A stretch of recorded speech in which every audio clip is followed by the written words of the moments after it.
दयाल बाबू पेशे से एक स्कूल टीचर है। अभी कुछ साल पहले ही उनका ट्रांसफर हमारे गांव यानी कि बलियारा गांव के स्कूल में हुआ था। बड़े ही नेक दिल इंसान है वो। गांव वाले तो भगवान मानते हैं उन्हें, और क्यों ना माने, पूरे गांव को उस डायन से जो बचाया था उन्होंने। ये बात तब की है जब मास्टर जी पहली बार अपने परिवार के साथ इस गांव में पहुंचे थे। तब उन्हें वहां का माहौल थोड़ा सा अजीब लगा, क्योंकि तब शाम का वक्त था, पर पूरे गांव में सन्नाटा ऐसे पसरा हुआ था जैसे कोई था ही नहीं उस गांव में। दूसरे दिन जो नजारा उन्होंने शाम को देखा था, कुछ वैसे ही नजारा दिन का भी था।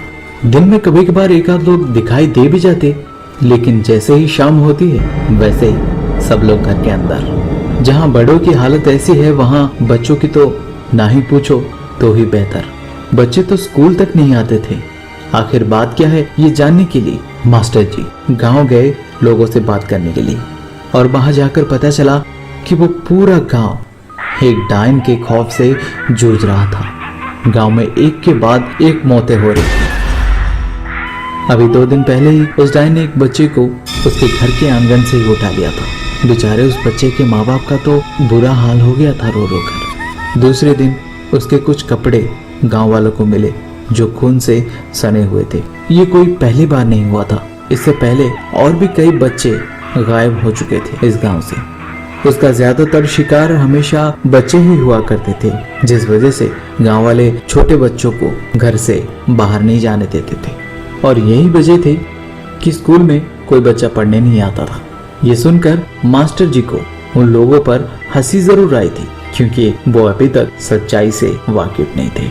उन्हें लग रहा था वो गांव जंगल के पास ही था, तो हो सकता है ये सब किसी जानवर का काम हो। उस दिन मास्टर जी जब घर पहुंचे तब उन्होंने देखा सुहाना की तबीयत अचानक से बहुत ज्यादा खराब हो गई थी। वो बार बार उल्टियां कर रही थी, जिसमें काला रंग का कुछ निकल रहा था। वहां दूर दूर तक ना ही कोई अस्पताल था और ना ही कहीं जाने आने की सुविधा। ऐसे में मास्टर जी फिर से गांव की ओर दौड़े किसी तरह की मदद की उम्मीद में। गांव में एक वैद्य जी मिले जिन्होंने उसका इलाज किया, पर जाते हुए उन्होंने कहा, अब उस डायन की नजर आपकी बेटी पर है। उसने उसे वो श्रापित फल दिए हैं खाने को, जिससे इसकी तबीयत बिगड़ गई। मेरी दवाई से इसका असर थोड़ा सा कम होता है, लेकिन पूरी तरह से खत्म नहीं होता, इसलिए थोड़ा सा सतर्क रहिएगा। ये कहकर वो वहां से चले गए। शाम होते होते सब लोग अपने अपने घरों में कैद हो गए। रात को सुहाना के पास बैठे बैठे मास्टर जी की आंख लग गई थी। उनकी पत्नी भी सो गई थी, और तभी अचानक से सुहाना जोर जोर से चीखने लगी, जिससे मास्टर जी की आंख खुल गई।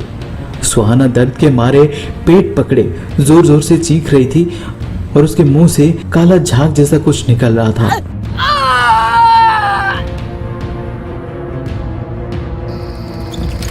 मास्टर जी फौरन भागे वैद्य जी के पास, पर जब तक वो उन्हें लेकर वापस आए तब तक सुहाना की सांसें थम चुकी थी। इस बात से मास्टर जी और उनकी पत्नी दोनों बहुत दुखी हो गए थे। तब वैद्य जी ने दोनों को भरोसा दिलाया, ये बस काला जादू का असर है, बच्चे को अभी भी बचाया जा सकता है, और उसके लिए वही करना होगा जो वो कहेंगे। दूसरे दिन मास्टर जी सुहाना की बॉडी को एक बॉक्स में बंद करके उसे कब्रिस्तान में दफना दिए और सूरज ढलने का इंतजार करने लगे। शाम ढलते ढलते चारों तरफ अंधेरा छाने लगा। लोग रोज की तरह अपने घरों में बंद हो गए थे। यहाँ मास्टर जी और वैद्य जी उस डायन की प्रतीक्षा कर रहे थे। ऐसे में उनकी प्रतीक्षा का अंत करते हुए एक काले कपड़े पहने और वहाँ कब्रिस्तान में उसी जगह पहुंची जहाँ मास्टर जी की बेटी को दफनाया गया था। उसने उस जगह से सुहाना की लाश को बाहर निकाला और कुछ मंत्र का उच्चारण किया, जिसके बाद सुहाना ऐसे उठी जैसे कि वो नींद से जागी हो।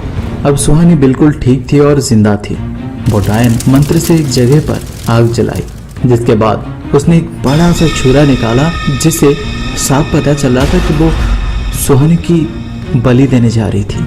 लेकिन इससे पहले मास्टर जी और वैद्य जी दोनों चुपके से उस डायन के पास पहुंचे बैजी ने कुछ मंत्र का उच्चारण करके जैसे ही उसकी चोटी पकड़ी, वैसे ही मास्टर जी ने छुरे से उसकी चोटी काट डाली। चोटी काटने के बाद वो डायन चीखते हुए पीछे मुड़ी और कुछ ऐसा कहा जिसे सुनकर मास्टर जी शॉक्ड रह गए। उसने वैद्य जी की तरफ देखा और कहा, मैं तुम्हारी पत्नी हूँ और तुम मुझे मारोगे? वैद्य जी ने वो चाकू मास्टर जी से छीन लिया और उसे उस डायन के सीने में घोंप दिया, जिसके बाद उसके चारों तरफ धुआं फैल गया और उसी में वो डायन कहीं गायब हो गई। उस रात मास्टर जी को अपनी बेटी वापस मिल गई थी, लेकिन इस बात से वो जितना खुश थे, इससे कई ज्यादा हैरान ये जानकर थे कि वो डायन कोई और नहीं, वैद्य जी की ही बीबी थी। अब मास्टर जी को एक बात समझ भी नहीं आ रही थी कि आखिर जब वैद्य जी सुहाना को बचा सकते हैं तो उस गांव में ऐसे कई बच्चे मारे गए। वैद्य जी उन्हें भी तो बचा सकते थे, पर उन्होंने ऐसा किया क्यों नहीं? जब मास्टर जी ने इस बारे में उनसे पूछा तो वैद्य जी ने कहा, हाँ, ये मेरी बीवी सरिता थी, लेकिन उसके डायन बनने के पीछे कहीं ना कहीं मेरा ही हाथ है। आज से 2 साल पहले ये सब शुरू हुआ था। तब गांव की हालत बहुत खराब, ना ही आने जाने के लिए ढंग का रास्ता था और ना ही पीने को साफ पानी। ऐसे में अगर कोई बीमार पड़ जाए तो वो सीधा वैद्य यानी कि मेरे पास आता था। लेकिन एक दिन इस गांव में एक नया अस्पताल खुला जहां मुफ्त में लोगों का इलाज होने लगा। गांव वालों को इलाज के लिए पैसे नहीं देने पड़ रहे थे, इसलिए सभी लोग अस्पताल जाने लगे।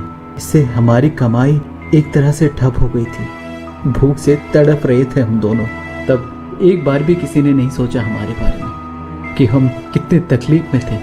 इसी बीच एक दिन सरिता ने मुझसे कहा, देखिए, हमारे पास एक रास्ता है जिससे गांव वाले हमारे पास फिर से इलाज के लिए आने लगेंगे। सब कुछ फिर से ठीक हो जाएगा, भरोसा रखिए मुझ पर। हाँ सरिता, मगर ये होगा कैसे? तब सरिता मुझे एक किताब दिखाकर बोली, ये है उपाय। वो एक ऐसी किताब थी जिसमें कई तरह के काले जादू के तरीके लिखे हुए थे। मैं जानता था वो गलत होगा, पर मैं बेबस था भूख और गरीबी के आगे, इसलिए मैं भी सरिता को इसके लिए मना नहीं कर पाया। उसके बाद से सरिता रोज रात को मुझसे ये कहकर निकल जाती थी, मेरे पीछे मत आना, काम खत्म करके मैं खुद से वापस आ जाऊंगी। मैंने भी वही किया जैसा उसने कहा था, और अगले कुछ दिनों में वही हुआ जैसा सरिता ने मुझसे कहा था। गांव में ऐसी ऐसी बीमारी फैली जिसका इलाज अस्पताल में भी नहीं हो पाया। इस बात से लोग फिर से मेरे पास आने लगे।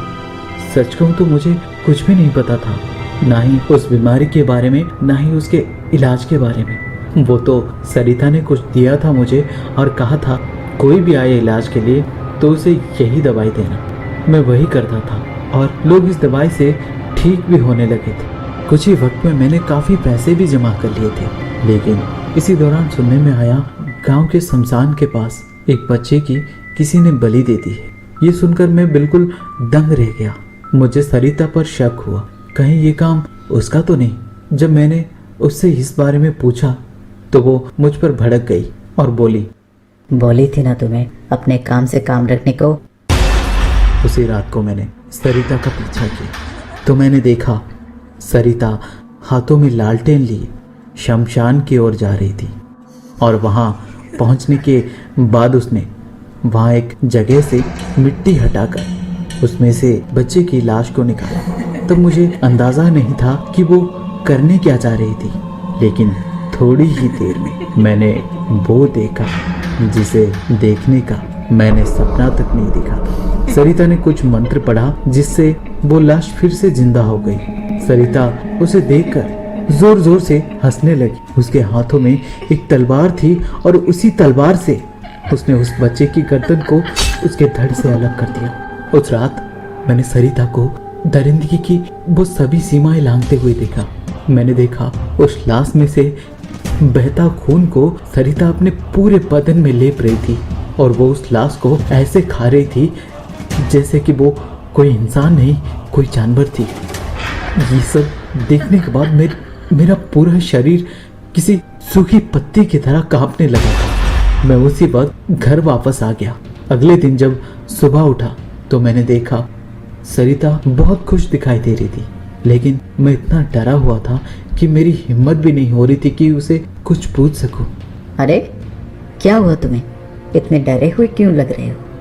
तो देखो सरिता, मुझे लगता है हम जो कर रहे हैं वो गलत है। हमें ये काम छोड़ देना चाहिए। छोड़ देना चाहिए? पर क्यों? सब कुछ तो ठीक चल रहा है। कल रात को तुमने जो किया उसे मैंने अपनी आंखों से देखा था। ये सुनकर सरिता गुस्से में आग बबूला हो गई और बड़ी बड़ी आंखों से मुझे देखकर दांत पीसते हुए बोली, अच्छा तो तूने सब कुछ देख लिया। बोली थी ना तुझे, मेरे काम में टांग मत अड़ाना, अब तू भी मरेगा। ये बोलकर सरिता ने एक चाकू से मुझ पर ही वार कर दिया। मैं अपनी जान बचाने के लिए उसे धक्का देकर वहां से भाग ही रहा था कि ऐन वक्त पर गांव वाले वहां पहुंच गए। उन लोगों को देखकर मैं भागता हुआ उनके पास गया और उन लोगों को पूरी बात बताई। सच्चाई सुनने के बाद वो लोग बहुत गुस्सा हो गए और सरिता को उसी घर में बंद करके आग लगा दिया उन लोगों ने, और मुझे इस गांव से हमेशा के लिए निकाल दिया गया। सभी ने सोचा था ये सिलसिला यहीं खत्म हो जाएगी, लेकिन ऐसा नहीं था। वो फिर से वापस आई और इस बार इसकी ताकत और भी बढ़ गई। मुझे भी लगा था वो कभी वापस नहीं आएगी, पर थोड़ा डर जरूर था क्योंकि मैंने उसे लाशों को जिंदा करते हुए देखा था। अगर उसमें इतनी ताकत थी कि वो किसी लाश को जिंदा कर सके, तो क्या वो खुद को बचा नहीं सकती? मेरे अंदर ये सब बातें चल तो रहे थे, पर मुझ में इतनी हिम्मत नहीं थी कि उन लोगों से इस बारे में बात कर सकूं। इसलिए मन ही मन ये सब सोचकर मैं वहां से चला गया। गांव से बहुत दूर चलते चलते सुबह से शाम होने को आई। भूख और प्यास से बेहाल हो चुका था मैं। आंखों को भी सब कुछ धुंधला धुंधला सा दिखने लगा था। कदम मानो जैसे मुझे आगे बढ़ने से रोक रहे थे। फिर भी मैं चलता जा रहा था जब तक मुझे मेरी मंजिल न मिल जाए। फिर अचानक पानी पानी और मैं बेहोश हो गया। आंख खुली तो मैं एक झोपड़े में था जिसमें एक अघोरी रहता था। अघोरी ने मुझसे यहाँ आने का मकसद पूछा तो मैंने उसे बताया कि किस तरह गांव वालों ने मुझे गांव से निकाला, जिसके बाद अघोरी ने मुझे अपना शागिर्द बनाकर अपने पास रख लिया। अघोरी तंत्र विद्या में माहिर था, इसलिए लोग अपने समस्याओं का निवारण के लिए दूर दूर से आते थे उसके पास, और समस्याएं अक्सर भूत प्रेतों से ही जुड़ी होती थी।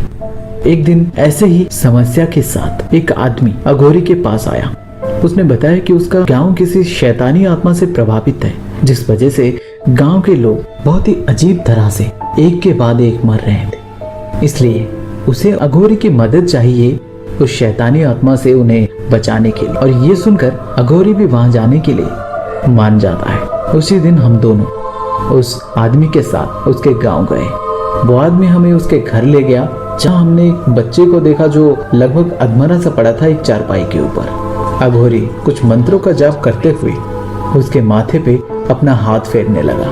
कुछ देर बाद वो बच्चा खून की उल्टी करता है, जिसमें किसी तरह की फल का टुकड़ा उसके मुंह से बाहर निकलता है। ये देखकर अघोरी समझ गया कि उस बच्चे पर किसी तरह का जादू टोना किया गया है। वो उसे बचाने की कोशिश करता है, पर तब तक वो बच्चा निस्तेज होकर वापस चारपाई पर गिर गया।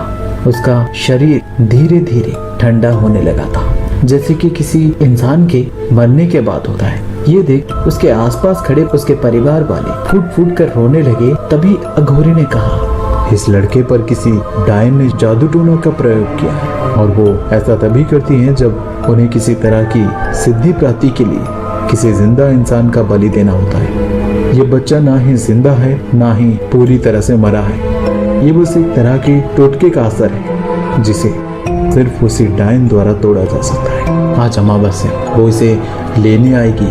रात होने से पहले आप लोगों को इसे शमशान में दफना कर वापस आना होगा। अघोरी की बातें सुनकर मैं हैरान था, क्योंकि मुझे समझ में नहीं आ रहा था कि वो आखिर करना क्या चाहता था। खैर, शाम हुई। लड़के के घर वाले भी उसे दफना कर वापस आ चुके थे। अब बारी हमारी थी। हम दोनों शमशान के पास गए और एक जगह पर छुपकर उसका इंतजार करने लगे। इस बीच मैंने अघोरी से पूछा, आखिर हम बच्चे को बचाएंगे कैसे? तभी उसने कहा, डायन की शक्ति उसकी चोटी से जुड़ी होती है। यूं तो वो बहुत शक्तिशाली होती है, पर अगर हम उसकी चोटी को किसी तरह काट सकते हैं तो वो कमजोर हो जाएगी, तब हम उसे आसानी से मार सकते हैं। ये बात मुझे जितनी दिलचस्प लगी उतनी ही डरावनी भी, क्योंकि मैंने सरिता के अंदर की वो वहशीपन को अपनी आंखों से देखा था, इसलिए मुझे उसका अनुभव पहले से ही था। वक्त बीतता जा रहा था और बैठे बैठे मेरी आंख भी लग चुकी थी। तभी अघोरी ने मुझे चुपके से कहा, वो आ गई, तुम तैयार रहना। ये सुनकर मेरी आंख एकदम से खुली तो मैंने देखा आग जल रही थी शमशान में, और उसी आग के पास एक बहुत ही खूबसूरत सी औरत कुछ मंत्र पढ़ते हुए उस लड़के की शरीर पर हल्दी लेप रही थी। फिर उसने उस लड़के के मुंह के अंदर कुछ डाला, जिससे वो लड़का उल्टियां करते हुए उठा। ये देख अघोरी मेरी तरफ देखकर इशारा किया तो मैं धीरे धीरे उस डायन की ओर बढ़ने लगा। हे शैतानी आत्माओं, आज ये मेरी आखिरी बलि स्वीकार करो और मुझे अपनी शक्ति दो। इंसान। वो अचानक मेरी तरफ मुड़ी और बोली, अच्छा, तो तुम मुझे मारने आए हो, पर तुम मुझे मारोगे कैसे? इतने में अघोरी किसी तरह के मंत्रों का जाप करते हुए उस पर टूट पड़ा। दोनों के बीच थोड़ी देर तक हाथापाई हुई और इस हाथापाई में चाकू अघोरी को लग गई। जितनी देर में अघोरी खुद को संभाल पाता उतनी देर में वो डायन वहां से गायब हो गई थी। वो उस दिन हमारे हाथ नहीं आई, लेकिन हमने उस लड़के को जरूर बचा लिया था। अघोरी जख्मी था, इसलिए गांव पहुंचकर मैंने उसका इलाज किया। इस बात से खुश होकर उसने मुझे भी अघोर विद्या सिखाने का वादा किया। गांव वालों ने भी हमारे इस काम को काफी सराहा। तब मुझे एहसास हुआ कि प्यार पैसों से ज्यादा कीमती होता है। मैं अपने किए पे पछता रहा था, क्योंकि कुछ ऐसी ही हालत मेरे गांव की भी थी, जिसका जिम्मेदार मैं था। सरिता को इस अंधेरी दुनिया में धकेलने वाला मैं ही था। मैं ही जिम्मेदार था हमारे गांव की दुर्दशा का। मेरा बस चले तो मैं सब कुछ ठीक कर देता। उस रात के बाद ना ही कोई ऐसी घटना घटी, ना ही किसी की मौत हुई उस गांव में। सब कुछ नॉर्मल चल रहा था। काफी दिन हो गए थे हमें उस गांव में रहते हुए। इस बीच मैं अघोरी से अघोर विद्या सीखने लगा था थोड़ा बहुत। गांव वालों को यही लगने लगा था कि शायद वो डायन यहाँ से कहीं दूर चली गई होगी, लेकिन सच ये नहीं था। ये खामोशी ठीक वैसे ही थी जैसे कि तूफान आने से पहले होता है। उस गांव में रहने के दौरान हम दोनों ध्यान लगाने के लिए पास के एक जंगल में जाया करते थे, क्योंकि बहुत ही शांति होती थी वहाँ। रोज की तरह उस दिन भी हम दोनों जंगल में गए थे ध्यान लगाने के लिए। लेकिन जब हम वापस लौट रहे थे तभी हमें जंगल के बीचों बीच किसी तरह की रोशनी दिखाई दी। उसे देखकर मन में एक उत्सुकता जाग उठी। ये किस तरह की रोशनी हो सकती है, वो भी जंगल के बीचों बीच? कौन हो सकता है यहाँ? देखने के लिए हम दोनों उस ओर चले गए कि तभी एक औरत की आवाज हमें सुनाई दी। अघोरी ने मुझे आगाह करते हुए बोला, हो सकता है ये वही डायन हो जो इस एकांत जंगल में अपनी तामसिक क्रियाओं को पूरा कर रही है। हमें ध्यान से आगे बढ़ना होगा, क्योंकि इस वक्त डायनें बहुत ही शक्तिशाली हो जाती है, जिस वजह से उन पर काबू करना बहुत मुश्किल होगा। हम दोनों बहुत ही सतर्कता के साथ वहां पहुंचे तो हमने देखा एक औरत वहां बेहोश पड़ी थी, जो शायद उसी गांव की थी। कुछ भी हो, वो डायन नहीं थी, क्योंकि हमने उसे अपने आंखों से देखा था। हम उसे गांव ले गए। गांव पहुंचकर पता चला वो उसी गांव का एक बंदा जिसका नाम था बनवारी, वो उसकी पत्नी थी। होश में आने पर उसने बताया कि वो लकड़ी लाने गई थी जंगल में। तभी उसने उस डायन को देखा, क्योंकि उसके जाने के बाद थोड़ी देर के लिए ही सही, लेकिन गांव वाले चैन से जी तो रहे थे। अब वो वापस आ गई, न जाने क्या कयामत लेकर आई होगी अपने साथ। ये सोचकर सभी लोग बहुत डरे हुए थे। और कुछ ही दिनों में फिर शुरू हुआ मौत का वो खूनी खेल। हर 2-4 दिन में कोई ना कोई बीमार होने लगा, जानवर मरने लगे। अचानक आई इस परिस्थिति से निपटने के लिए हमने भी पूजा पाठ शुरू कर दी। लेकिन उसी दिन एक और हादसा हो गया। हम पूजा कर रहे थे तब पता नहीं कैसे हमारे चौल में आग लग गई। उस वक्त पूरा गांव आग बुझाने में लगा था कि अचानक गांव में हल्ला मच गया कि डायन किसी को उठाकर ले गए। ये सुनकर अघोरी कुछ लोगों को अपने साथ लेकर जंगल की ओर निकल पड़ा उसे ढूंढने। हम उसी जगह पहुंचे जहां में वो औरत बेहोश मिली थी, लेकिन वहां पहुंचने पर हमने महसूस किया कि वहां पर एक अजीब सी बदबू फैली हुई थी। बदबू ऐसे जैसे कि कोई लाश सड़ रही थी। वहां हमने आसपास ढूंढा तो वहां से थोड़ी दूर हमें एक कंकाल मिला जिस पर साड़ी लिपटी हुई थी। इससे एक बात तो साफ थी कि ये कंकाल किसी औरत की थी, पर एक सवाल ये भी था कि वो औरत आखिर कौन थी। थोड़ा और ढूंढने पर हमें एक घर भी दिखा उस जंगल में, जिसके अंदर झांकने पर हमें वो सभी चीजें दिखी जो डायने अपनी तामसिक क्रियाओं में इस्तेमाल करती हैं। उसके अलावा उस घर के अंदर ढेर सारा हड्डियों का टुकड़ा पड़ा हुआ था, जिनमें से कुछ तो जानवरों के थे और कुछ इंसानों के। अब ये तो तय हो चुका था कि वो घर उस डायन का ही था। हमने उस घर को जला दिया और वहां से थोड़ी दूर झाड़ियों में छुपकर बैठ गए, ये सोचकर कि कभी ना कभी तो वो आएगी। जैसे ही वो आएगी वैसे ही हम उसे पकड़ लेंगे। हमने ये सोच तो रखा था कि हम उसे पकड़ लेंगे, पर जब वो आई उसे पकड़ना छोड़ो, हम उसे देखकर ही हैरान रह गए, क्योंकि ये कोई और नहीं थी। ये वही औरत थी जिसे हम उस दिन बनवारी की बीवी समझकर अपने साथ ले गए थे। किसी ने सोचा तक नहीं था कि वो हमारे बीच में ही रहती थी। अपने घर को जलता हुआ देखकर वो बहुत गुस्से में आ गई और गुस्से में चिल्लाते हुए बोली, मैं किसी को नहीं छोड़ूंगी जिसने ये हरकत की है। सब यही सोचकर हैरान थे कि आखिर बनवारी की बीवी डायन कैसे हो सकती है। वो तो सालों से हमारे बीच ही रहती थी। तो इसका जवाब देते हुए अघोरी बोला, दरअसल थोड़ी देर पहले जो कंकाल हमने देखा था वो बनवारी की बीवी की थी। उसने बनवारी की बीवी को मारकर उसका रूप ले लिया था, ताकि गांव वालों के आंखों में धूल झोंक कर वो अपना काम करती रहे और गांव वाले बस उसे ढूंढते रह जाए। अब होना क्या था, रात को सभी लोग बनवारी के घर पहुंचे। बनवारी, अरे बनवारी, अरे क्या हुआ भाई, काहे इतना शोर मचा रहे हो? इतने सारे लोगों को अपने सामने देखकर बनवारी एकदम से डर गया। अरे क्या हुआ भाई, इतनी रात को तुम सब यहाँ, क्या बात है? जब गांव वालों से बनवारी को पता चला कि उसकी बीवी एक डायन है, तो वो भी इस बात पर भरोसा नहीं कर पा रहा था। कुछ देर बाद बनवारी की बीवी घर पहुंची तो बनवारी ने उससे कहा, पता है आज हमें जंगल में वो घर दिखा जहां वो डायन लोगों को उठाकर ले जाती थी और तुमने उस घर को जला दिया। मैं तुम में से किसी को नहीं छोड़ूंगा। ये कहते हुए उसने बनवारी का गला पकड़ लिया, लेकिन इससे पहले कि वो बनवारी को कुछ नुकसान पहुंचाती, अघोरी दरवाजा तोड़ करके घर के अंदर जा पहुंचा। अच्छा, तो ये सब तेरा क्या धरा है? इस बार मैं वापस आऊंगी तो सबसे पहले तुझे खत्म करूंगी। ये कहकर वो वहां से भागने को हुई, लेकिन तब तक गांव वाले उसे चारों तरफ से घेर चुके थे। वो उस रात गांव वालों के हाथों में पकड़ी गई, जिसके बाद उसे बांधकर चौराहे पे खड़ा कर दिया गया सबके सामने।